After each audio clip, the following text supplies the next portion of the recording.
Hello, let me show you what you can do at first when you just went through the initial configuration on Samsung Galaxy S25 Ultra. So the first thing that you can do is check notifications, because most of the time you have a notification that says that you can finish setting up your Galaxy, which most likely is just repeating some of the steps that you had in initial configuration, and you can just simply close those notifications if you wish to.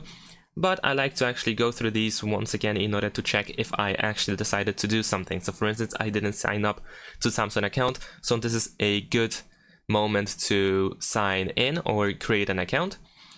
So if you wish to do that, then of course do it. And I'm gonna also sign into the Samsung account, so I can select email or phone number in this case, and then I can enter my credentials and sign in. You may also be asked if you want to copy absent data one more time, so just like during the initial configuration. So you can proceed if you wish to, but if not, then of course that is fine. Once again, we can set up the fingerprint sensor or the screen lock in general in order to protect our phone. But I'm also gonna show you how to actually access those settings as well if you don't use that window. So let's quickly skip this, and in order to, for instance, find the option to sign into Samsung account, if you decide to do this but you don't have the notification about finishing settings, you can scroll down to accounts and backup, and then over here you can go to manage accounts, and then in manage accounts we can press add account. We want to select Samsung account, and here we can sign into Samsung account later on. And if you want to set up the screen lock, then you can find it in over here in security and privacy. If you go here, then you have the lock screen, or you can also go over there to lock screen and AOD, and here we have also screen lock and biometrics, and here we can set up one of these options as well, including biometrics as well. So this is also a place where you can secure your phone if needed. Besides that, it is also worth checking if there is an update ready to be downloaded and installed on your phone. So what you can do is you can scroll all the way down, and then you will find software update. You want to select this option, then press download and install, and check if there is an update ready. In my case, the software is up to date, so I don't have to do that. However, this also depends, of course, when you purchase the phone, because if you decided to buy it a little bit later, then surely there will be update ready for you to be installed. Alright, let's go back. Now the next thing that we can do is turn on the battery protection. So if you go to battery in the settings, then over here you have battery protection, which is enabled by default, but we can also tap on the battery protection option in order to find all three options, where we have the basic protection, adaptive, and maximum. So of course basic is also a pretty good choice to use, because it is recommended to have at least some sort of battery protection. So if you decide to still try to use as much as your phone and your battery of your phone for as much as possible, then of course basic is also an option, but generally you should use at least adaptive if you wish to. Of course, this is still optional, so you don't have to do this. But as you can see, in order to turn on adaptive, we have to turn on customization service, and therefore we also need to sign into the Samsung account. So it is quite inconvenient. For some reason, they locked it behind the account. So just if you wish to use the adaptive, or probably even maximum, well, actually we can use maximum, so good to know that we can set up the maximum battery protection, which stops charging when the battery reaches 80% by default, but as you can see, we can also increase it to 95. So if you use Samsung account as well, then you can use adaptive. If not, then you can choose between maximum and basic. Besides that, in the battery we can also go to power saving option, and of course power saving option is also a solid choice to use if you want to extend the battery. But you can also tap on these three dots in the top right corner, and here we can find the adaptive power saving option, which we can enable, and this allows the device to turn on and off power saving option based on your usage patterns. So the device will learn how often and when you use your phone and how you use it in general, so then it optimizes the device and the battery, of course. Besides that, we can scroll down in order to find charging settings, and here we can enable the fast charging option, which apparently is also enabled by default, but we can of course make sure that this option is enabled. We also have the wireless power sharing option over here, which we can make sure that it is actually disabled, because we don't have to have this enabled all the time, only when we actually want to charge other devices with our smartphone. The next thing that you want to do is in the settings, you want to go to location.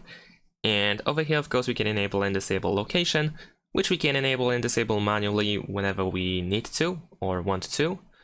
But we can also go to location services, and over here we can find Wi-Fi scanning and Bluetooth scanning, which can be disabled. So this depends on the setup that you did on your phone. It is actually, I believe, recommended to turn off these options. They will help you keep the battery for a little bit longer, and it is not really needed to use it. And when it is needed, then you will probably be notified about it, and then the app will ask you to turn it on. So then, of course, you can do this, or the device will turn it on by itself. We don't really need to turn it on by ourselves. We can keep it off. Now, once we are done with setting up some protections, the next thing that we can do is go to display settings, and over here we can find such options as the dark theme. So if you prefer to have dark screen, then of course you can turn it on over here. Besides that, we can create a scheduled dark mode as well. But we can also find the brightness option, so we can adjust the brightness over here. We can turn on and off the adaptive brightness, so if you wish your screen to automatically adapt the brightness of the screen, then you can turn it on over here.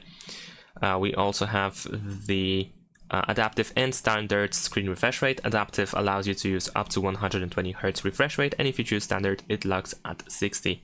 So if you wish to have the smoothest experience while using the phone, then of course adaptive is the way to go. And besides that, we can also go to screen resolution, where we have the option to actually use Quad HD Plus visual.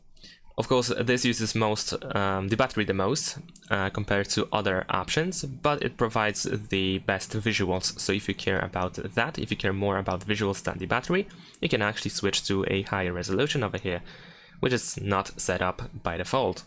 Besides that, in these display settings, we can also scroll down, and here we have navigation bar. So if you prefer to use swipe gestures, then you can switch it over here.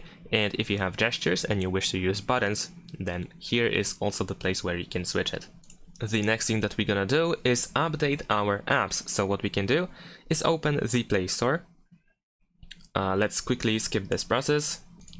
All right, and let's see. So in order to check if there are any updates, we need to tap on our avatar in the top right corner. Then we want to go to manage apps and device, and over here we have updates. So in my case, I have 18 updates pending, so I can tap over here in order to check them, and we can simply press update all in order to do that. Besides that, we also have the Samsung Store, or Galaxy Store actually, but in this case, once again, we need to sign into the Samsung account. And of course, for the Google Play Store, we need to have Google account, where we can of course set it up in the same spot as we do for the Samsung account. While these apps are updating, there is one more thing that we can do. More precisely, we can go to the settings again, and this time we're gonna scroll up and go to connections here. And here we can start using NFC. In my case, it was already enabled, so you can make sure that it is enabled as well.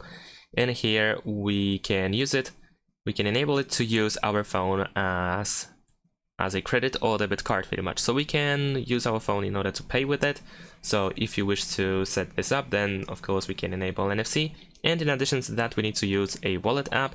In this case, the Samsung Wallet is used, and over here we can also switch it. Personally, I believe the Google Wallet is the best one. So you can switch to Google Wallet over here. Because Samsung Wallet doesn't work in every region or every country, so it is actually better to use Samsung Wallet, I believe so. And most likely the Google Wallet will not be downloaded on your phone, so what we can do is we can go back to the Play Store and we can search for the wallet. There we go, and we need to install it.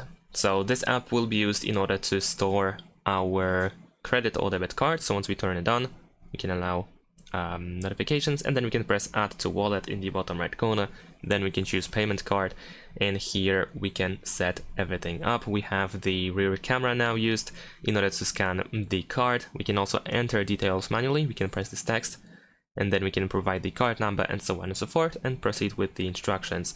And of course, later on, once you set it up properly, in order to pay with your phone, you will need to have it unlocked, so keep that in mind once you are in a situation where you need to pay.